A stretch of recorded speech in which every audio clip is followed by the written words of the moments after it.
Hello and welcome to Computology Academy, and today we are going to discuss the new variant which has emerged in the world, that is of coronavirus. So it is a variant of concern as declared by WHO, and why it is a variant of concern, how vulnerable India is and how prepared India is to handle the situation which would arise because of this variant, we will see in today's discussion. So here this variant is known as Omicron, and it has been first of all detected in South Africa. South Africa is the nation where first of all it was detected, and there through the study it has been found that it has gone through around 50 mutations. So because of this variant of coronavirus becomes a matter of concern, a variant of concern, because due to the mutation it has became capable of evading the therapeutic efficacy or the resistance which has already been developed in the people who are already vaccinated. So how much resistant it is to the vaccines or the antibodies which has already been developed in the people who had gone through the vaccination, or the people who had already been infected with the previous variants of the coronavirus. So here we will discuss about the R naught factor. So as in the earlier videos when I was discussing about the coronavirus, I had discussed that the R naught factor denotes the transmissibility, the spread, the capacity to spread itself and to infect more and more people of any virus. So the R naught factor for the first variant, alpha variant, was around 2 to 3, and during that period we had seen that the peak infection level that India had gone through, that India had witnessed, was around 1 lakh. Thereafter the Delta variant, due to which there was second wave throughout the world as well as in India, it had the R naught factor of around 6 to 8, and during that period we had witnessed the peak level of infection per day, that was 4 lakh. And thereafter this R naught factor of new variant, Omicron variant, is said to be around 12 to 14. So it can easily be concluded that if the third wave in India comes, and if it is able to evade the resistance and therapeutic efficacy of the vaccinated people, then what will happen? We may witness the peak of around 8 lakh people getting infected every day. So this will be a matter of concern, and it will become a devastation for any country, not in the sense of India itself, but for any country. And as we are coming to know about this spread, that it has already spread to Europe, UK has witnessed some of the infection through Omicron variant. In Southeast Asia also there are some people getting infected and carrying this virus. In India also already 2 cases have been found in Karnataka, and mainly those people who had traveled to South Africa or who are traveling abroad, they are carrying this variant. So here its vulnerability becomes quite evident that India may get infected, Indian people may get infected due to this variant of virus, because of the lifting of the international travel curve. So government is already starting to reimpose various restrictions on international travel as well as travel within India. And here it has been found through the studies that the black and the dark skin colored people are more vulnerable to this variant, because already as we have seen that in South Africa it has been found first of all, and its mutation has been found. So basically it is quite evident that this mutated version has developed the resistance to infect more and more people in the dark skin colored region, because it has got mutated in this region. So the people who are vulnerable to this new variant are those who are having the dark skin color, and the exact symptoms and the nature of this new variant has not been ascertained till now, because the studies are going on, and still it will take around 3 to 4 weeks more to ascertain the exact nature, exact type of transmission efficacy of this virus, symptoms of this virus, and how to restrict the, how to control the spread of this new variant of coronavirus. So what is the situation in India? So in India already the government has started to impose various restriction on travel. So international travel has already been restricted, and the people who are traveling from abroad, they have to go through mandatory quarantine, as well as they have to go through the RT-PCR test. Once they will be negative, thereafter also they have to be quarantined for 7 days, and thereafter only they will be able to mingle with the common masses. Otherwise, they may be carrying the virus, and the RT-PCR would not be in position to detect it in the initial stage, and if they will be allowed to mingle with the masses, then it may be the situation that they would be spreading this virus to the masses. So this has already been imposed, and especially in case of Jammu and Kashmir, where most of the international tourists are coming, there already 3 quarantine centers has been developed, as well as all the travelers who are coming there, they will have to go through the RT-PCR test, as well as mandatory 7 days quarantine has been imposed on them. Only thereafter they will be allowed to visit the region.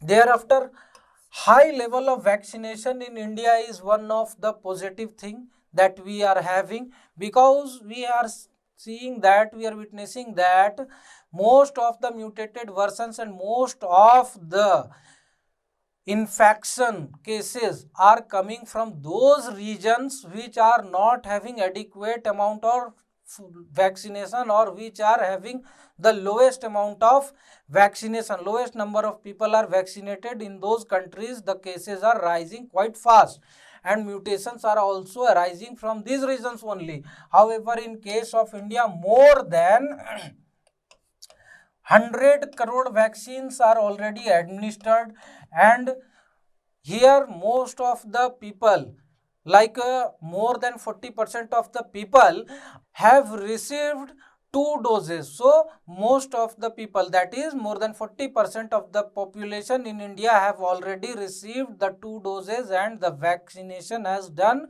completely. But here again, many of the people in India are reluctant to receive the vaccine, and it is the duty of the government as well as the officials to motivate them and to convince them to receive the vaccine, so that the spread of any new variant could be restricted. However, it is still a matter of study that the vaccine which had been developed on the first variant, that is alpha variant, will it be capable to restrict the spread of the new mutated variants? And if it is so, then it will be a great achievement for India and a great blessing for India, so that it will not be affecting Indian masses to a great extent. Thereafter, better health care infrastructure for the treatment of coronavirus has already been developed. Since the coronavirus had came into existence and it had started to spread in India, since then the coronavirus treatment infrastructure in the healthcare system had started to develop gradually, and now it is in adequate amount within India, so that the situation can be handled. If any adverse situation is arise, then India will be in good position to handle that situation. Thereafter, change in the attitude of the masses. Already we have witnessed that most of the people in India have started to maintain the hygiene etiquettes. They are washing their hands regularly, they are using the sanitizer, they are using the masks, they are maintaining the social distancing. So these things will also help to restrict the spread of new coronavirus variant. Now thereafter there is RT-PCR. So it has been ascertained and it is known that the RT-PCR test is effective to ascertain whether any person is infected by the Omicron variant or not. So the Omicron variant is not evading the RT-PCR test, so it will quite easily be ascertained that whether a person is infected by Omicron variant or not, and in that position we will be in position to ascertain that that person is infected or not. Thereafter, quarantine measures has already been started in many states and in almost all the international airports in India, so that any person who is traveling from abroad within India, then he will be quarantined for 7 days and thereafter only he will be allowed to travel further. Thereafter, special focus has been placed on the tourism industry. Most of the abroad travelers are coming in India for tourism purpose, and that is why tourism industry has been provided special focus so that none of the person who has came from abroad should brought in India the Omicron variant and spread it in India. So these measures have already been taken. So their question arises, what to do now? What should be done now onwards? So here, first of all, better surveillance. None of the person should be in position to evade the test or any other thing or the quarantine conditions. This surveillance should be over there. Proper tracking should be there. Like if a person comes in contact with other person, then those persons who have come in contact with the infected person, those should be tracked and those people should also be quarantined. Thereafter, study on the nature of the new variant. This will help out to ascertain what kind of infection it may cause, what kind of adverse effects it may cause, what is its transmissibility. Exact transmissibility R naught factor has not been ascertained till now, but with the study it can be easily ascertained. And what kind of measures should be taken to restrict its spread and to cure it. So these should be studied. And the booster dose if needed, like the Serum Institute of India has already said that if needed we will develop the booster dose within 3 weeks and we will provide the booster dose. And here again the children are more vulnerable to this new variant, so the booster dose is needed more for the children rather than the adult people. Now, completion of the vaccination drive. Still in India, most of the people have not even received the first dose because they are reluctant. So here the spread of awareness is needed more than the coverage of the vaccination drive, because those people who are reluctant, they are not taking the vaccination, then they are more vulnerable to the virus than those people who are willing to take the vaccine and have already taken first dose, or even in more than 40% cases the 2 dose. Thereafter, spread of awareness, that is to take the vaccination, to maintain the COVID protocols, to maintain the hygiene, etc. All these awareness should be spread among the masses so that the coronavirus will not be in position to spread as fast as we had witnessed in the second wave. Second wave was more devastating than the first phase. Now, here last but not the least, the Computology Academy has already announced the General Studies course, that is the foundation course for UPSC IAS exam for 2023. This will be a 8-month course where we will cover the holistic syllabus for the UPSC pre-comes mains, and this will be an offline class, and from 3rd January 8 AM the classes will start. All those students who want to be prepared in better condition for the 2023 UPSC IAS exam may come to us and register to us for the courses. Here the demo classes are also available.